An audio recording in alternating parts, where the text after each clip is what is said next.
प्रिय दोस्तों, नमस्कार। जीवन में एक कैसे पता चले कि हम सही रास्ते पर और मुक्ति के रास्ते पर चल रहे हैं या नहीं। मुक्ति का मतलब क्या? मुक्ति का मतलब तनाव मुक्त जीवन। मुक्ति का मतलब अपने ये जो शरीर हमने अपने आप को मान बैठे हैं और मन जो विचार आते रहते हैं, इनसे मुक्ति। इस रास्ते पे हम चल रहे हैं या नहीं? क्योंकि जब तक आपके मन में आप मन बने हुए हैं, आप जानते हैं मन में सुख और दुख दोनों चलते रहते हैं। तो इससे आज़ादी मिले हमें, तभी तो भाई, तभी हम आज़ाद होंगे कि नहीं? तभी हम मुक्त हो कहलाएंगे, तभी हम सही रास्ते पर कहलाएंगे। नहीं तो क्या मतलब? आप सुबह से काम पर जाते हैं, पूरा दिन काम करते हैं, रात घर वापस आते हैं। जब आप घर वापस आते हैं तो आपको सुकून मिलना चाहिए, शांति मिलना चाहिए, चैन मिलना चाहिए।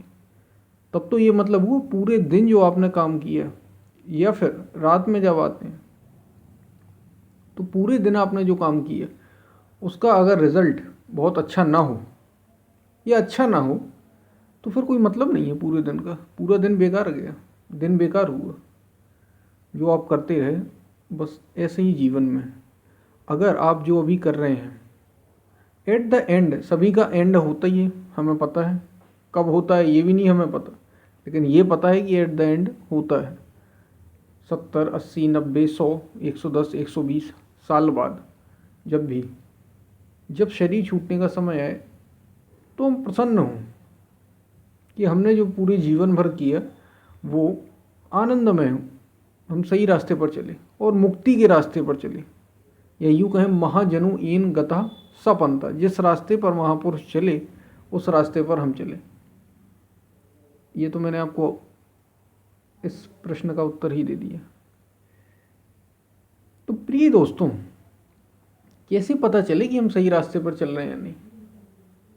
इसका मतलब तो एक ही है, जब हम अभी जो कर रहे हैं अगर वो सही रास्ते पर, उससे सही परिणाम निकल रहे हैं, तो इसका मतलब है कि हम सही रास्ते पर जीवन के चल रहे हैं। मतलब क्या? जैसा मैंने बताया, महाजनु येन गतः स पन्था। जिस रास्ते पर हमारे महापुरुष चले, विशेष रूप से भारतीय संस्कृति में जो योगी जिस रास्ते को बताते हैं कि ये भारत खोजियों का देश रहा है, ये जो भारत है ये खोजियों का देश रहा है। इसने खोजा है, बस खोज भारत की बाहर की तरफ नहीं थी, फिजिकल लेवल पे नहीं थी, जैसा कि दुनिया में आपको देखने मिलता है। भारत की खोज, इस संस्कृति की खोज भीतर की ओर थी, ताकि आप उस शांति को, प्रसन्नता को पा सकें। बाहर से प्रसन्नता नहीं मिलती।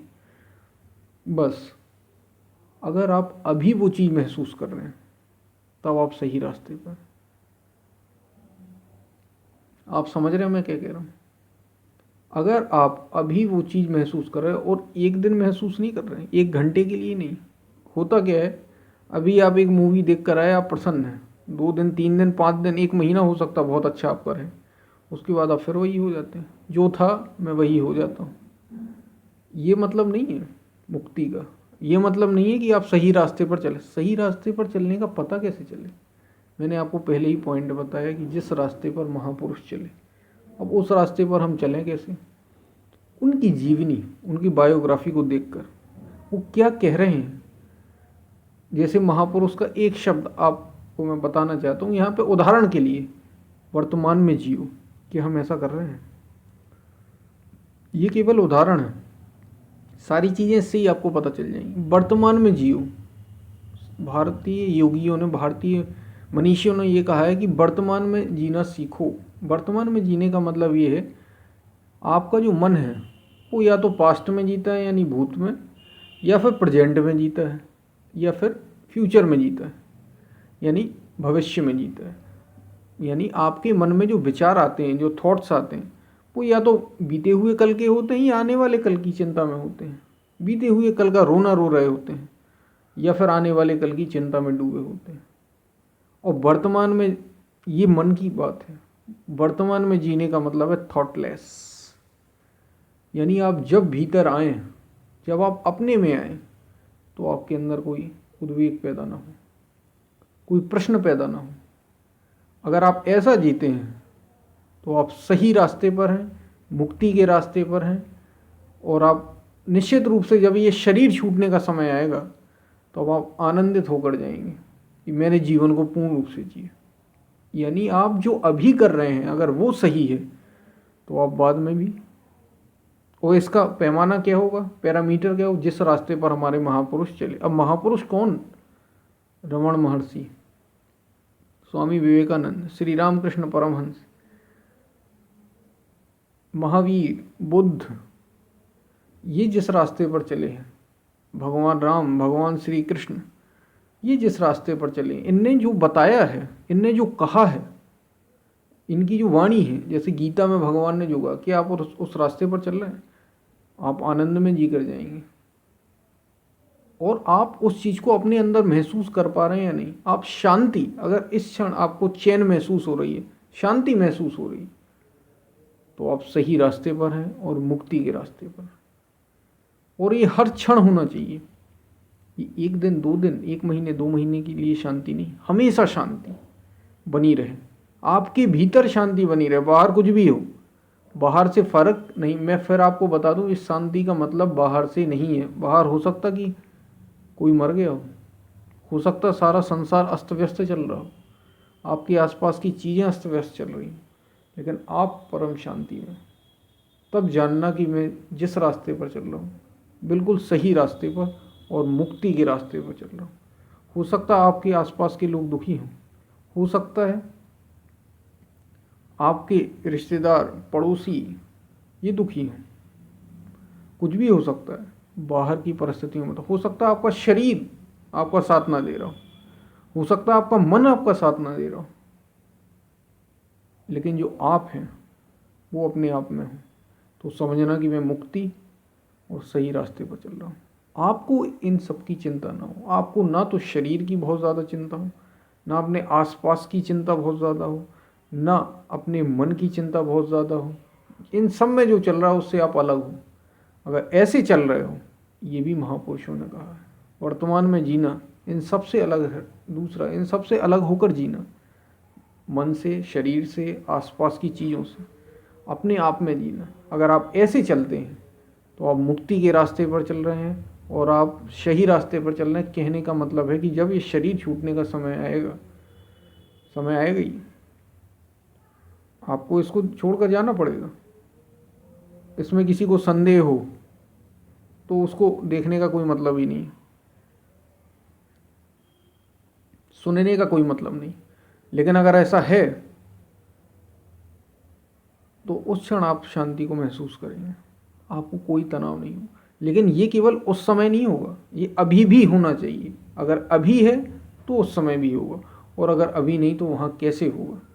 भगवान श्री कृष्ण अर्जुन से गीता में यही कह रहे हैं कि जब मृत्यु का समय आता है तो जीव जो है मृत्यु के समय जैसा जैसा उसने पूरे जीवन भर विचार आचरण किया हुआ है, वही उसे अंत समय भी आता है। अंत समय ऐसा नहीं होता कि वो राम बोले, कृष्ण बोले, शिव बोले, या अंत समय बहुत अच्छी चीज़ें इमेजिनेशन करने लग जाए, ऐसा नहीं होता। बरबस जबरन जो उसने जीवन भर किया है वही विचार उसके भीतर उमड़ आता है और फिर वो उसी के अनुसार गति पाता है।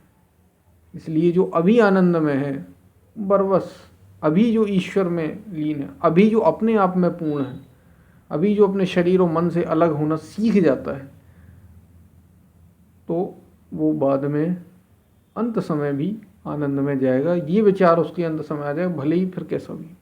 इसलिए मैं कह रहा हूँ कि अभी हो सकता इस चीज़ को पाने के लिए आपको अभी कष्ट उठाना पड़े, अभी मन को जीतना पड़े। और आप जानते हैं ये कोई छोटी बात नहीं है, मन को जीतना, इन सब से ऊपर उठना पड़े, वो ये इतना आसान काम नहीं है। इसके लिए मेहनत करना पड़े, साधना करनी पड़े, गुरुओं से शिक्षा लेनी पड़े, सदगुरु की शरण में जाना पड़े, कुछ भी करना पड़े अपने आप को सत्य के रास्ते पर चलाने के लिए। सत्य का मतलब सच बोलने से नहीं, सत्य का मतलब अपने से है, परम से है, अपने आपके भीतर जो मौजूद चीज़ है उससे है। सत्य आत्मा तत्व से है, आत्मा से है आपकी, उसके साथ चलने में। अगर आप वैसा करने के लिए आपको बहुत बहुत मेहनत, बहुत साधना और सारी चीज़ें करनी, हो सकता अभी कष्ट में हो, लेकिन आपको आनंद भी इसका पूर्ण रूप से मिलता रहेगा और अंत समय भी आप आनंद में ज़रूर जाएं। कुछ समय के लिए हो सकता है आपको युद्ध करना पड़े, इसको युद्ध भी कहा जा सकता है, दोनों से गुजरना पड़े क्योंकि कई सारी, लेकिन अगर आप अपना पूरा पूर्ण विकास चाहते हैं और अंत में आनंद में होना चाहते हैं तो आप अभी जो महापुरुषों ने कहा है उस रास्ते पर चलें। जैसा कहा जा रहा है बदलें अपने आप को, तो आप समझना कि आप सही रास्ते पर, मुक्ति के रास्ते पर चल रहे हैं। हम फिर मिलते हैं, तब तक के लिए धन्यवाद दोस्तों।